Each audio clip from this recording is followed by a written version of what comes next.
Hey, happy Tuesday, family. I am excited about today's video because, or I should say live stream, because we have been talking about the enrolled agent exam on this channel. Been talking about how to study, but we're going to talk about something a little more near and dear to my heart on today. We're going to talk about how I started my enrolled agent firm. Now, I'm going to give this disclaimer and I'm going to give it again as more people hop on. From the time I started my EA firm to now, there are things and requirements that have changed, such as having a WISP, which is a written information security plan. That wasn't required when I first opened my firm, right? When I first started it. So, in today's video, I'm going to talk about the things that I did to start. But the disclaimer is there's no way I'm going to be able to get through every single thing. So, as I'm going along, I will ask you all if you want me to do a part two, but I for sure will be able to break it down in an article. So, if you're not already subscribed to my email list at americasfavoriteea.com, go ahead and run over there. Make sure you're subscribed so you can get the full breakdown. Okay. In addition to that, like I said, things have changed, such as the requirements. So I am going to still share what I did, but later I'll do a video about what I would do if I needed to start an EA firm right now in 2024, right? Because hindsight's 2020. There are things that I didn't know, and then as things have changed, I want to make sure that you all are in compliance and doing things correctly, all right? So as you're hopping in, make sure that you pop in and say hello so I know you're here. Deja says good morning. So I got 3 folks on YouTube, 1 on Facebook. Let me hop on over to LinkedIn because that's where the party's always at. If you're on LinkedIn right now, make sure that you give StreamYard permission for me to share your comments.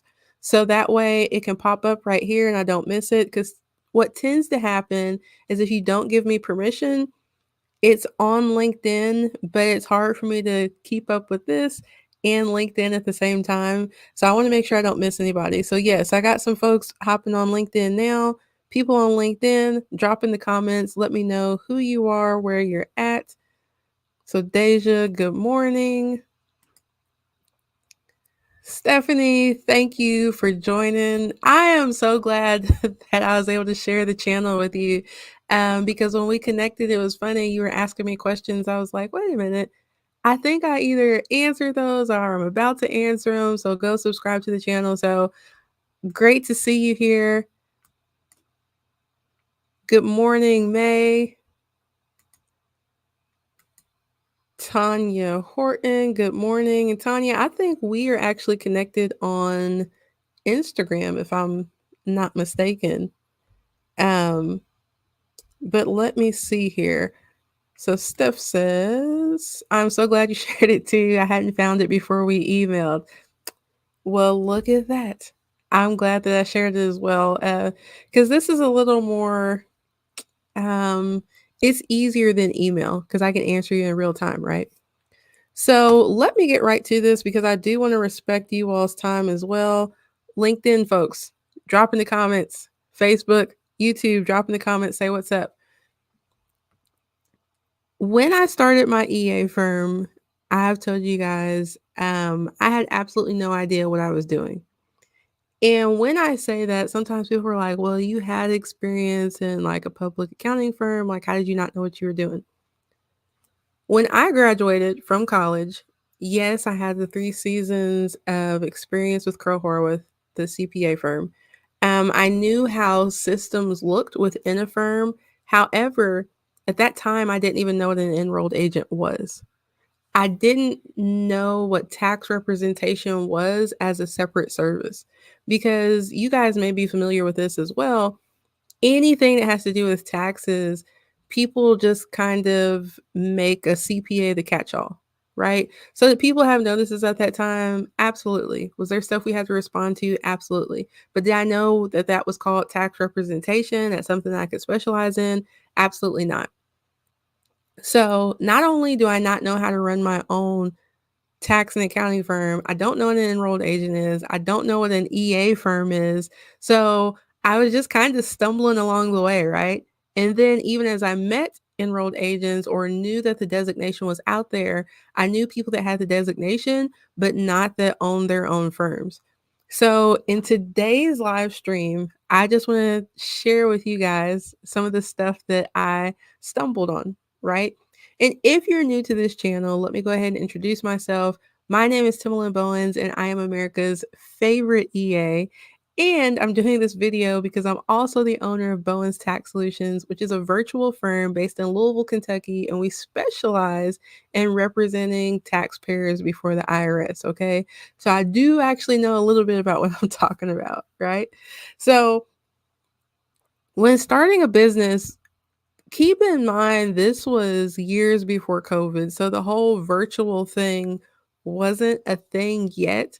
So a lot of times when starting a business, we think, we have to have a building, an office space. So that was kind of what my mindset was like because when I went into the firm, there was this beautiful building, right? With these cubicles, the corner offices. But at that time, I was working with a shoestring budget, right? So I was like, what is actually required right now? So for legal purposes, yes, I did go ahead and become a single member LLC, right? And that's for legal purposes, you guys know, not tax purposes. If there is anything today that I say and I'm just assuming that you know, please drop down in the comments and say no, Tim, and break it down some more, okay? Because I don't have an issue with doing that. But I became an LLC to protect myself, right, from a legal point of view. So I had to make sure that I was registered with my state. I had to also make sure that I was registered with my city. So here in Louisville, I had to go down there and register. Now, the next thing that I knew that I needed to do, because at this time I already had a P10 number. So that is something, if you are not an enrolled agent yet, you need to make sure that you have your P10. You will also, if you're going to be filing taxes, make sure that you have your ERO number, right? So you can actually file those returns. You're not depending on a service bureau or another tax professional to actually get those e-filed for you. So you will have to go and get your fingerprints and everything done as well, right? For security reasons, because we want to make sure we are protecting the taxpayer as well. In addition to that, because those are things that you don't think about having the P10, you want to make sure that you actually have a CAF number. So the centralized authorization filing with the CAF number, they're able to track similar to the P10, but they're able to track communication and stuff that's been sent to you. So in order for you to submit 8821s, which is the form that you submit to have authorization to pull somebody's transcripts, or in order for you to submit a 2848, you have to have a CAF number. Now, if this is the first 2848 that you're submitting or 8821, you can apply for it at that time and they'll send you that in the mail. If you're going to be representing taxpayers, that is a must have, is having that CAF number. Now, with opening the firm, a lot of people, in addition to the building and everything, they get kind of hung up on what type of equipment they need. So, as I'm mentioning things, I do also want to point out what are must haves and what are things that you could kind of wait on, right? So, I didn't start out in an office building. I was actually in my home. We had a two-story reverse floor plans. I was downstairs in our living room, and I had a coffee table that my grandmother had given me when I got my first place, and that is where I had all of my work stuff, right? So I went out to Staples. I still have the same brother scanner, printer, fax machine because at the time I did not have an office space. So I tell people I was remote-ish. Okay. So one of the things that you want to do when you start your firm, I did have a address that I paid to use as my business address so that I would have an official place of business online. Now, the reason why this is important, one, if somebody looked at my business, I did not want them to be able to find my home address. That was number one. Number two, in this business, it's very important for you to have a good online presence. Now, a lot of times people jump to social media, but that's not the only piece of an online presence. And it's not even what I would focus on initially. To have that online presence, you want to make sure that you are set up with a Google page, right? So if anybody Googles you, there's an official place that shows where your business is located, your hours, the services. But the big part of it that I encourage people to do is to get that Google page so that people can leave reviews. I cannot tell you how many times, literally, I can't tell you, not exaggerating, how many times people have booked a call and they said, "Hey, I looked you up online and I looked at your different reviews and I was like, yeah, I want to work with you." So that is something that we call referral marketing, right? Because these people are speaking on your behalf about how great your service was. So, whenever you have a satisfied client, you want to make sure that you are asking them for a recommendation or referral, and they can go right on Google and do that. So, when somebody Googles you, that will be the first thing that pops up. So, in my humble opinion, even if you don't have an office space, make sure that you can get a virtual mailbox now, probably between $30, $60. Make sure you have that so when people look you up online, there's an actual address because it validates you in people's minds. Think about it. If you look up a business and there's no address, you probably aren't going to believe that it's a real business. It's just something that we do by human nature. But when they see that real address, they see those business hours, they see how to contact you to reach out for your services because Google will also allow them to message you to make an inquiry, and then they see those reviews. So, again, even if you don't have an office space, I would say to get a virtual mail address, right? And then to get a website. Now, in all fairness, I did not have a website, an official website, probably until 2020. So for 4 years, I went without a website, but I did have the Google page and I did have social media. So at that time, my Google page was not connected to my website like it is now, but there was a button there so that people could contact me, and there was a button there so people could make a request, but they could also see my activity on LinkedIn. Now, a lot of you guys are asleep on LinkedIn, and I always say LinkedIn is better than the other social media platforms for your business because it works with Google, right? There you can go viral on LinkedIn, but after that trend goes away, if you have certain keywords in your material, LinkedIn will still boost that up when people are looking for it. Let me give you an example. I made a post about speaking with a newer enrolled agent 9 months ago. Now, because a lot of you are feeling um, unappreciated, worn out after tax season, if you're not an enrolled agent, you're looking up information about how to become an enrolled agent, right? Because you want to do more than prepare taxes. Or maybe you want to prepare taxes, but you also want to have the highest credential there is. Whatever the reason may be, when people look up information about how to become an enrolled agent, my information and articles and things that I've put out on LinkedIn are popping up and they're getting impressions and more activities and more likes and comments, even though I posted it 9 months ago, a year ago. And that works with Google. So if I'm on LinkedIn, and look, I'm saying this so if you're on a shoestring budget like I was, if you were on LinkedIn and you were putting out maybe a 3 paragraph article about what a tax lien is, what an enrolled agent is, you can put the name of your firm and how you help people and that be the article and use those keywords.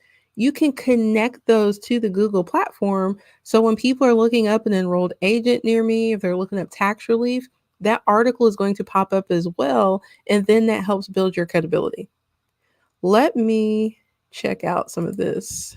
So Larry Turner is in the building. He says, great information as always. Thank you, Deacon. Stephanie says, should you register for the ERO and CAF numbers after passing the EA exams or before, similar to how you register for a P10? So, Stephanie, that is a good question. Um, I don't, I would go ahead and do the ERO and CAF number before you do it, just so after you actually have the license, you're not held up waiting for it, if that makes sense. And then if you are going to be e-filing tax returns, I would go ahead and get the ERO and get all of that out of the way now. Okay? Instead of waiting until you actually pass the EA exam, especially because we know the IRS has been pretty behind on stuff that you have to apply for. So, my recommendation is go ahead and do that now. Mr. Salgado, I need to get you on my calendar so I can follow up with you. Thank you, thank you. He says, hello, Timalyn, Carlos Salgado, listening to you. Good tips. I appreciate that. I don't think you're wanting to become an enrolled agent, but if you are, let me know. Today's live is more geared towards people wanting to start an enrolled agent firm, such as I have. But I am this summer going to be doing some more educational stuff for business owners as well. So Steph says, thank you. You are very welcome. So back to what I was saying. So you don't have an office space, but you need at least a virtual mailing address, right? You don't have a website. You need at least a Google page, which you can't get unless you have a business address. So if you don't have the building, you need to get that virtual mailbox so you can get that set up. The next thing, because this is going to help people to find you, what do you need to actually do the work, right? So when I first started, I still had my laptop from college. And the reason, as a matter of fact, I still have it now, I just can't use it. Um, the reason I still had that and used it because I had some pride about that. I bought my own laptop for college with my money, worked hard for it. So I had a Toshiba laptop, and what? By the time I started, it was 6, 7 years old. So things were going slow. But again, if you're working on a shoestring budget, one of the things that you can use to your advantage is most softwares are online. So now I use a tax software that has to be downloaded to the desktop. But at that time, I was doing bookkeeping and I was doing tax preparation. So that's also something to keep in mind when you start your enrolled agent firm. I already knew that I wanted to help people and how I wanted to help them. A lot of people that I talk to, they are interested in starting a firm, but they don't know what they want to do. Understanding who you want to help, how you want to help them can save you a lot of time in addition to money. So, because I knew initially I was going to be focusing on bookkeeping, I use QuickBooks Online. As a tax professional, you can get an accountant account for free, right? You can go through and take all of their trainings and become a pro advisor. So, with that, I had an online version of QuickBooks, and then I used their tax software into ProConnect, which was also online and integrated well with the small businesses so I could take their trial balance and pull it to the return.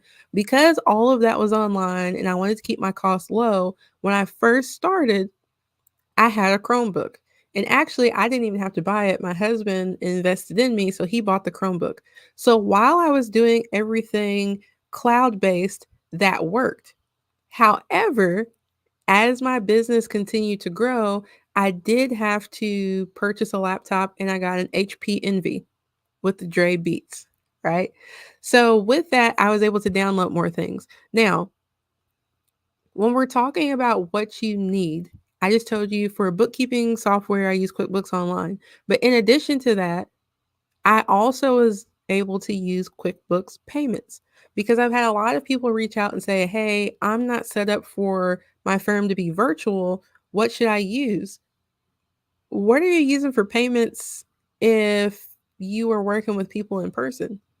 Typically, those merchants will have an online version. But like I said before, especially if you are doing bookkeeping, you need to do your own bookkeeping as well. You can get a free QuickBooks online accountant account. And with that, you can apply to use QuickBooks Payments. Now, with QuickBooks Payments, you can still take payments in person, but you can also send out those invoices. Something to keep in mind if you haven't had a business before, you haven't started doing tax prep, never do the work until payment is made. Because what will happen is you, with your good heart, wanting to help people, you'll do all the work, you'll put time in, which is essentially money because that's time you could have spent to make money. And then the person will ghost you, especially if you're looking at doing representation work, because take this into consideration.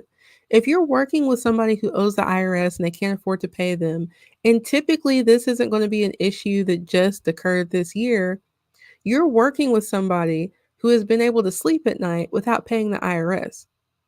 Why would they lose any sleep about not paying you? Now, let me give this caveat. Everybody's not in that position because they willfully have been ignoring the IRS. There are taxpayers out there that, with everything in them, have the desire to get this behind them. They want to pay and they can't afford to pay. In that same breath, I will say again, if they have gone this long without paying the IRS, they're not going to have much of an issue going without paying you.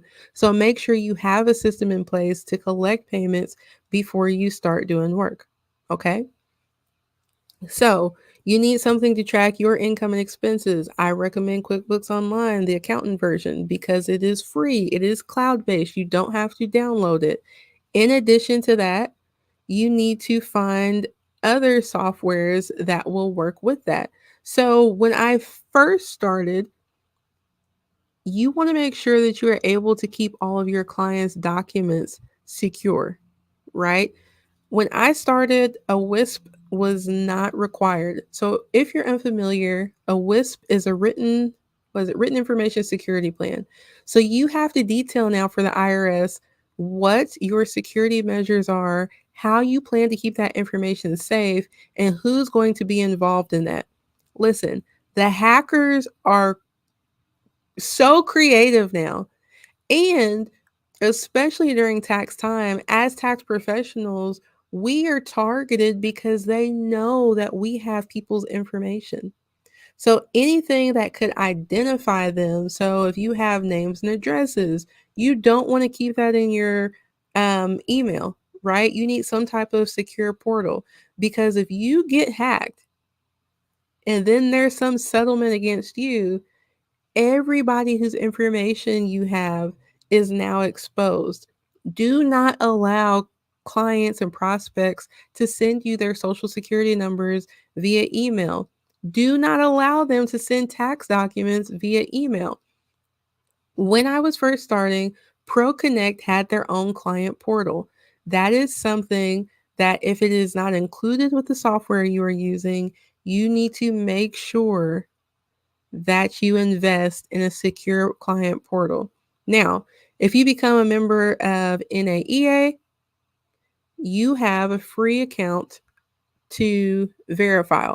Now, is it the most robust, best thing for taxes? No. However, it's secure. I don't want to give an endorsement to anything here, but there are different softwares out there that will work with your tax software. So, for example, there is TaxDome. TaxDome is also in the cloud. You can set it up so it asks the questions that you need to ask the client. It will follow up with them. You can accept payment in TaxDome. You can also look at something like Canopy. There's one out there on Boardable. Whatever you have, you just want to make sure that it is secure and that it keeps all of your files in a safe space where you can still access them, because you have to keep in mind you have to keep your client's information for a certain amount of time. Okay? No office space, but you have the virtual address. You got your Google page set up. You have, if you don't have a website yet, You need to make a presence on LinkedIn because remember, like I said, that is going to work together with Google. So when people are looking up how to get rid of a tax lien, they're looking up how to fix a tax problem. You want to make sure that you're ranked and that there is credible information, relevant and recent information on there as well. So they know that you are still active in business. Now, if you're going to be doing representation work, as I mentioned, I have a printer, scanner, fax combo. For the most part, people don't have fax lines that are still connected like via phone line. We use e-fax services, right? So you want to make sure that you have an e-fax service. Why? Because the good old IRS still uses fax and you'll be required to fax things to them. Now, you may be thinking, with all the advancements, if you've seen me, I am so happy they have updated and evolved the Tax Pro accounts. So now you can upload 2848s on there. You can. Larry's messing with me. He said facts, and I'm reading that in the Soldier Boy voice, right? Um, but yes, facts with the Tax Pro account, you can now upload the 2848 and the 8821 and get authorization that way. You can request the authorization through your Tax Pro account. However, if you are on the phone with an agent and they do not see your 2848 on file, you are going to have to fax your 2848. If you have a client who does not qualify for a streamlined installment agreement, even if they do qualify for a streamlined installment agreement, let me go back on that. You're going to have to fax the 433D that says what bank account is coming out of, the payment amount, the payment date that they've agreed to. If you were talking to somebody and you're trying to set up an agreement that is not going to be streamlined, you have to fax over all of the substantiation. So you need access to the fax machine and you need a scanner so that you can scan that information in. If you have it tangibly, right? In your secure portal, you can have your client upload all of that for you. But with no fax, you will find yourself failing because you can't properly communicate with IRS. So I use eFax Corporate.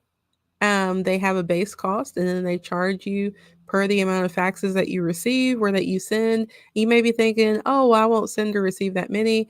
I am in the middle of an appeal right now. I requested my client's file and the good old IRS faxed me 154 pages.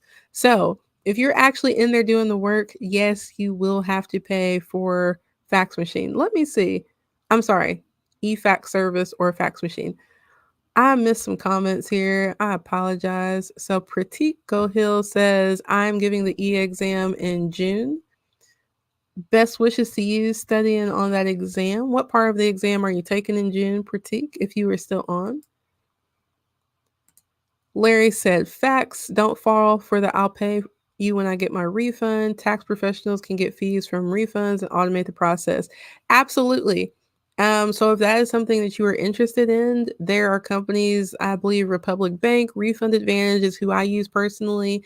And if you have clients that are going to be getting refunds, they can take your payment from the refund for an additional fee.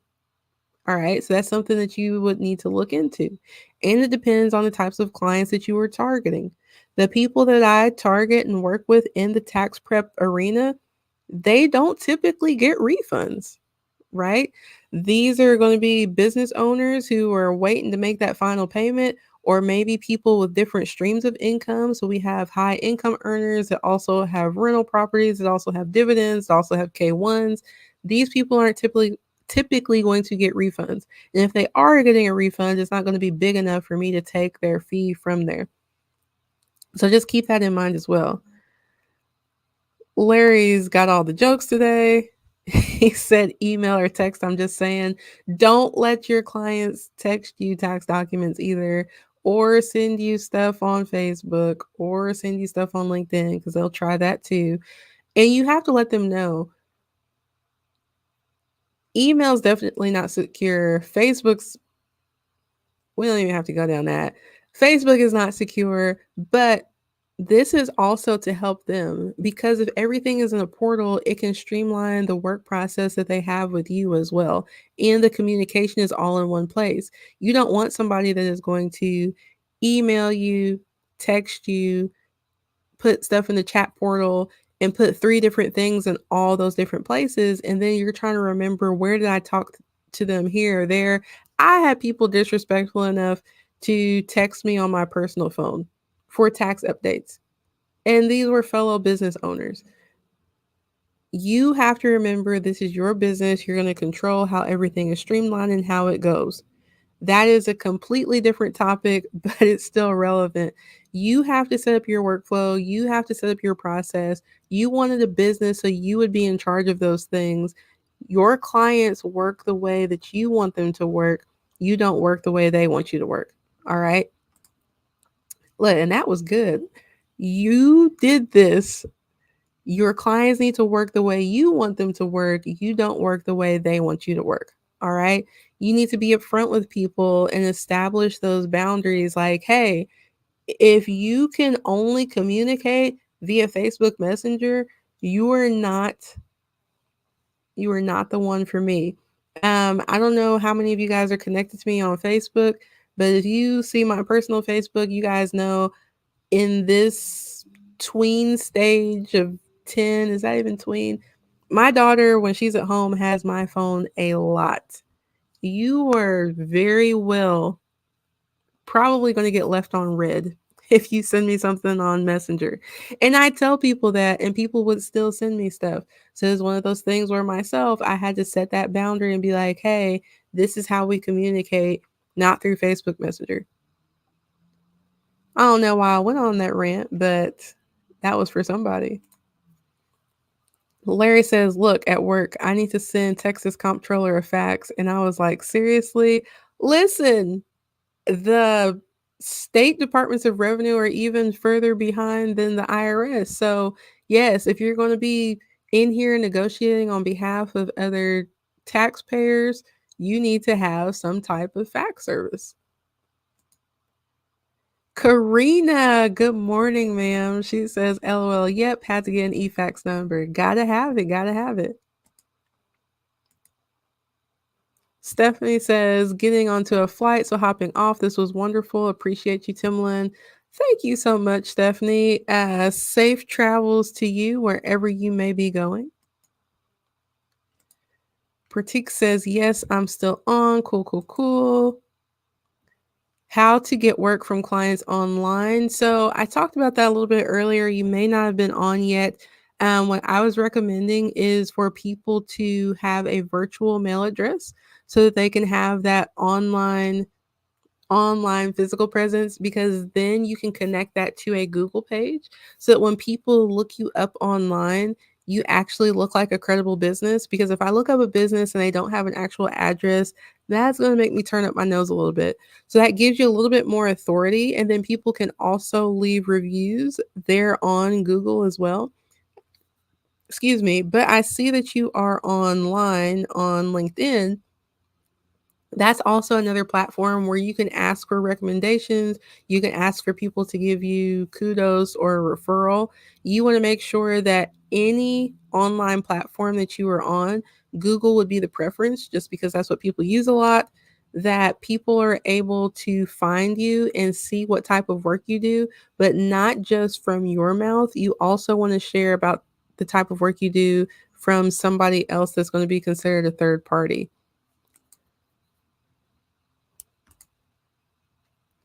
So May asked a very good question. Do you have a business phone line or just communicate virtually with clients? So a little bit of both, right?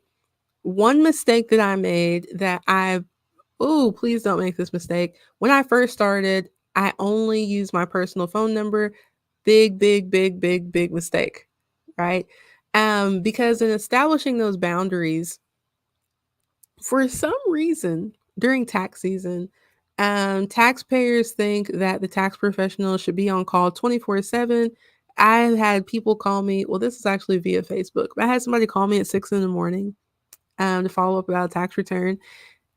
My business hours are out there for whoever wants to look them up. I am usually not even awake at that time. My business hours are between 10 and 6, and I try to do a better job now of not responding outside of those hours. And if I am responding outside of those hours, I'm scheduling it for the next day. I recommend that everybody have a separate line for their business. Thank you for bringing it up, May, because I don't have my notes in front of me. So what I did, now I did use I think it's called Gabbyville.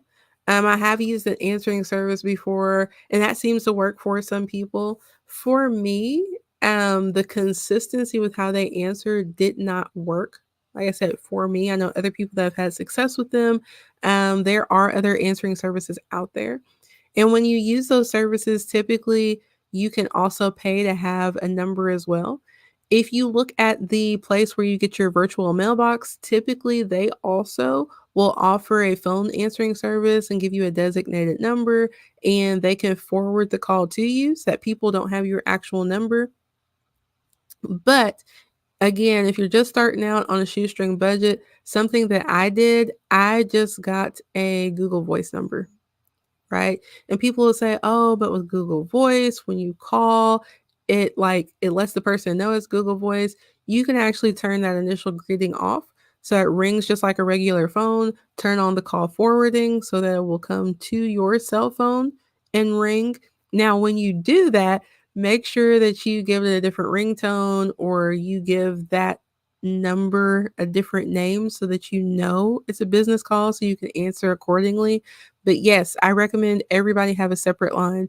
So maybe not, I don't know what you have where you are. We have Spectrum here and different services. I wouldn't necessarily say like go to Spectrum, get an actual business line. However, um, please do have a different phone number. It will protect you and your sanity. So Pratik says, I am from India. So Pratik, one of the things I would say, especially on LinkedIn, please be careful of hopping in everybody's inbox because you don't want to come across as spammy. If you are using LinkedIn to solicit for work. I'm assuming you want people to outsource to you. You don't want to have work with the client directly. You want to make sure that the content that you're putting out on LinkedIn is of value to the people that you would want to work with, right? And even for the rest of you, even if you are wanting to work with clients directly, start your own EA firm, you want to make sure if you're using LinkedIn, even if you're using Facebook or YouTube, that the content that you put out is going to be of value to the type of person you want to work with, right? So let's say that you want to work with people who have tax liens. All of your content needs to speak to that person. Again, remember towards the beginning, I said you have to have a vision. You want to know who you want to help and how you want to help them. So once you know that, that's the key, the secret sauce to being able to write the content. Because I know if I'm working with somebody that has a tax lien, I need to make sure they understand what a tax lien is. Because sometimes people are problem aware, but not fully problem aware. So maybe they're just looking up tax problems or tax relief. So I want to make sure that I'm creating content that speaks to tax problems and the types of tax problems there are, right? I want to make sure that I'm putting out content about what a tax lien is and what the options are to remove that tax lien. I want to make sure that I'm talking about the process of actually negotiating with the IRS because if I want somebody to trust me as the expert to help them through that negotiation process, they need to know that I understand that process myself, right? So, Pratik, what I would look at if you're looking to work with firms in the US, you need to make sure that you understand how the firms in the US work. You need to make sure you understand those problems. And as you put out content, you need to speak to those problems and how working with you would solve that. I hope that helps to answer your question. So, for those of you that hopped on a little bit later, I see I have people on LinkedIn, but the number is going in and out. So, if you guys have questions, make sure you hop on, let me know. I gave a disclaimer and I said, I am not going to be able to cover everything that I did to start my EA firm, right? But If you have not already, make sure you go to americasfavoritea.com and that you subscribe to the email list because I am going to be able to break it down in an article. And some of you have already inquired. So, yes, I do have a paid version of the article subscription where I go into more detail about what I cover in the podcast episodes. But then there is also a free version as well. I'm actually pretty excited because tomorrow there will be two articles that come out. One is going to be um, sharing some tips about studying for the EA exam from somebody that I truly do admire, and I'm honored that they even gave me the time to do the interview with them to talk about studying for the EA exam and becoming an EA and their journey. And then an article will be coming out in relation to the podcast that I did yesterday for my private group in the EA mentorship program. So yesterday I talked about the IRS national and local standards versus the actual expense. So the article connected to that will be part of the paid subscription. The article with the EA exam study tips and the EA journey of the person I admire will be part of the free subscription. Okay. Now, I do see I have two comments in here from YouTube. I'm going to get to that. But next, I want to ask you guys to do something for me. And I want to talk about insurance. Okay. First things first, will you all please, if you are on LinkedIn, will you give me some type of engagement on the actual post, not just a comment, but will you like it, love it if you think the content is good, just to help the reach so other people will see this. If you're on Facebook, would you please do the same thing? So would you like the post, heart the post? If you are on YouTube, please make sure that you like the post, share it. If you're on Facebook, or you are on YouTube. LinkedIn does not give the feature yet. But if you're on Facebook, you feel free to give me some stars if you feel that this has been helpful. Because here's the thing, people ask me, like, okay, how do you do XYZ? And as you guys see, I'm not gatekeeping anything. Now, there will be certain things like mentorship and actual conversations on the side that I only will do with my paid community. But whatever you're asking, I'm answering. Same thing on YouTube. So if you want to do a super chat or you want to give stars on Facebook, by all means, please feel free to do so. What I'm looking at doing this fall is maybe, and I say maybe because I'm exploring it, looking at doing the membership on Facebook and on YouTube. Now, the video will still be live to people, but the request for topics, if you're not a part of one of my paid platforms on um, my website or the mentorship program, that I'll only take requests from those people. Now, it's not going to be anything crazy like you got to give me your newborn baby or your right arm, but just something so I can kind of filter that out, because I actually have a backlog of questions right now that I need to make content surrounding. And I feel like people that have invested a little bit in that membership or with the super chats or super thanks or the stars, that should be who gets preferential treatment to get those answered. So, with that being said, let me get to the insurance. A lot of people look over the fact that they need insurance if they do not have a physical building. Sometimes, even if they have a physical building, they still skip over it. So, there are potentially three different types of insurances that you should have. If you have a physical building, or even if you have people coming in your home, which I know some people do, there is somebody in the article subscription right now. This is pretty sweet, and I won't say their name, tell all their business. They purchased a firm and they have an office in their basement. What they've done, they did a build out so that people can come into the basement without having access, like going through their home. They can go straight into the business or into the basement to meet in the office. With that, they need to make sure they have general liability insurance, because if somebody were to trip walking down to the basement and to sue them, they want to make sure that they have insurance to cover that, right? Same thing if you have an office somewhere else. Because what a lot of people think when they rent an office space, they're like, oh, well, the property owner has insurance. Yes, they do, but that's not to cover things that happen specifically in your office space or your clients. All right. That's just the requirement that they need to have. Now, in addition to that, as a tax professional, whether you were doing returns, if you're doing bookkeeping, or if you're doing representation, you need to make sure that you have errors and omission insurance.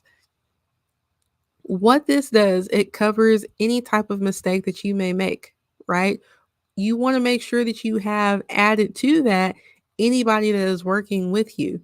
So I won't go into all the details now, but if you were on YouTube, you can check out a live that I did, I want to say 3 months ago, about how outsourcing cost me $15,000. So I've had this errors and omission insurance since I've been in business. I never had to make a claim until this year. When I made that claim, it was a 15,000, I rounded to 16,000, right? Dollar claim that had I not had insurance, I would have had to do all of that out of pocket. Now, did I have to pay a deductible? Yes, but it was only a fraction of what the actual claim was. So you need to make sure that you have that to keep yourself covered, because if a number is transposed, if an address is wrong, it can make the world of a difference when it comes to the results on a tax return. Okay. The third type of insurance that you may need, or I'm sorry, that you will need, especially in this day and time, you need to make sure that you have cybersecurity. All right. Now, with that being said, it kind of correlates with your WISP, that written information security plan. And whoever you have your errors and omission through, they may have an add on with cybersecurity, or it may be something that you have to look up and get added on. With the cybersecurity, what that's going to help you do is make sure that you are covered in the event that you are hacked.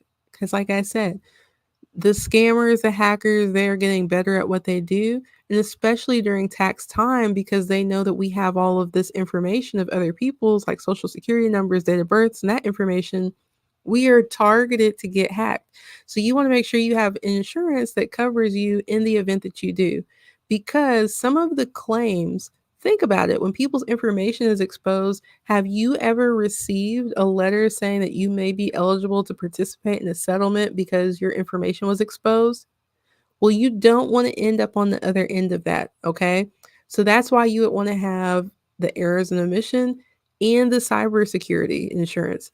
When you are looking at getting cybersecurity insurance, if you're kind of lost on the written information security plan, the WISP that the IRS does require now, you can go to the IRS website and they have like a 28-page document that will help you determine what needs to be in your WISP. It even has a template, but you also want to make sure that you have talked with your insurance provider as well to see what needs to be in your WISP, what needs to be part of your routine to protect yourself so that in the event that you are hacked, they will actually cover you. Okay. So that's the last part that I wanted to make sure that I got. So we've talked about um your office space. Even if you are not in an office building, you want to make sure you have a dedicated office space within your home, even if that just means you are in the corner of your dining room or bedroom, right? You also want to make sure that you have a payment processor. So like I said, you can get QuickBooks Online, the accountant account for free, so you can keep up with your own business stuff. Use QuickBooks Payments to accept payments. You want to make sure that you have a good computer that's going to be compatible for what you need. Like I said, when I first started, my husband bought me a Chromebook because everything I was doing was in the cloud. I outgrew that and I needed a computer that actually had space. So I got an HP Envy, like I said, with the Dre Beats. Now I have an HP Envy 360.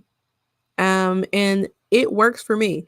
I'm able to download my tax software. I have a remote desktop for more security. So I work with an IT person. So yes, I do have this, but then there's also a remote desktop that has to be accessed just to keep my client's information more secure, right? We also want to make sure that you have your Google page to help with that presence, that whatever social media platform you are on, you are putting out content that's going to answer the questions and the problem of the type of person that you want to work with. And then you also want to make sure you have that e-fax, right? Karina said she ended up having to get an e-fax number. With that, make sure that you also have some type of scanner so that you can scan the information in. You want to make sure that you have some type of virtual storage and make sure that virtual storage is secure.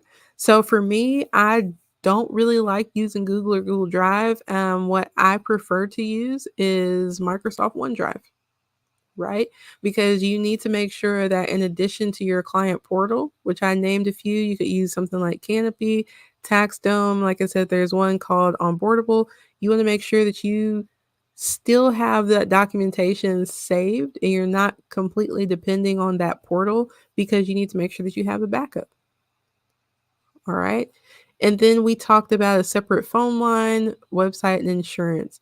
So, May asked, what tax softwares do you recommend? So I have a question to your question. Are you talking specifically for tax preparation, or are you talking about for tax representation to pull transcripts and to be able to do those forms? And while you were answering that, I'll look at this next question.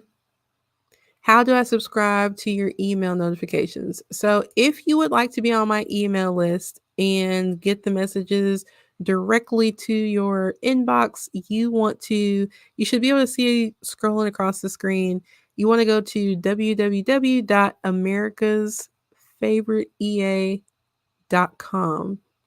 And once you are there, to the right, you will see, I call it the hamburger. So, the three lines, right? And you'll see the different options. I would go to the back tax negotiation checklist. And then you can enter your information in there and it will get you added to the email list. Or you can just attempt to log in and it'll tell you that you have to join the site.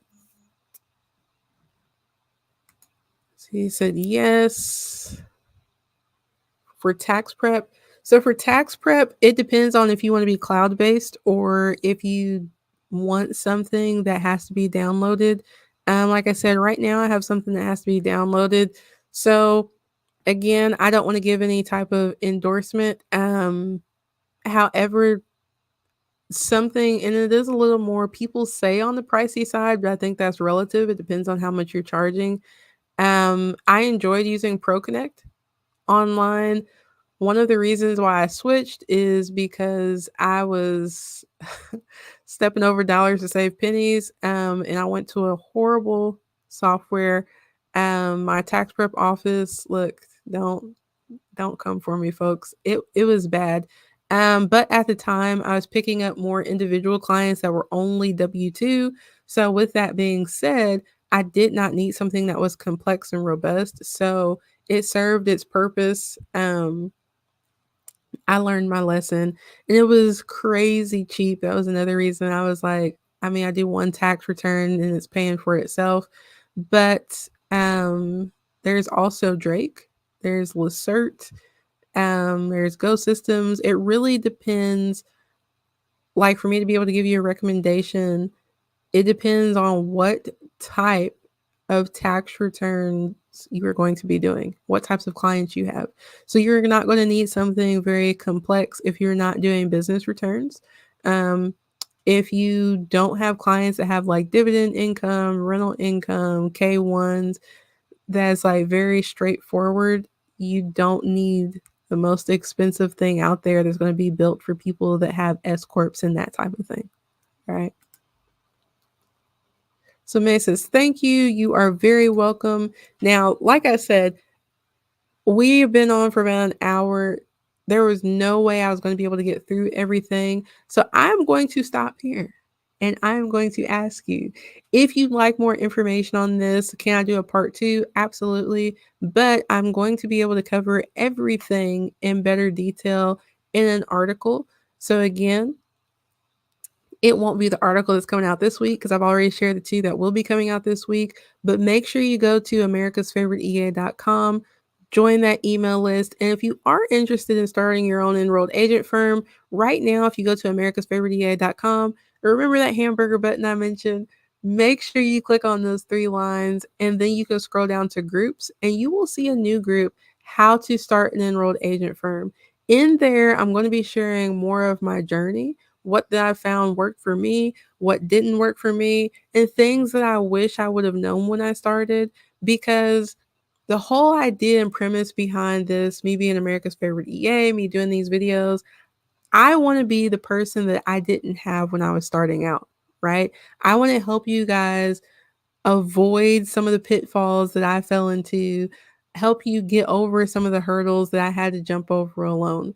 So, with that being said, it would be my honor if you would go and join that email list so I can share these tips with you each week.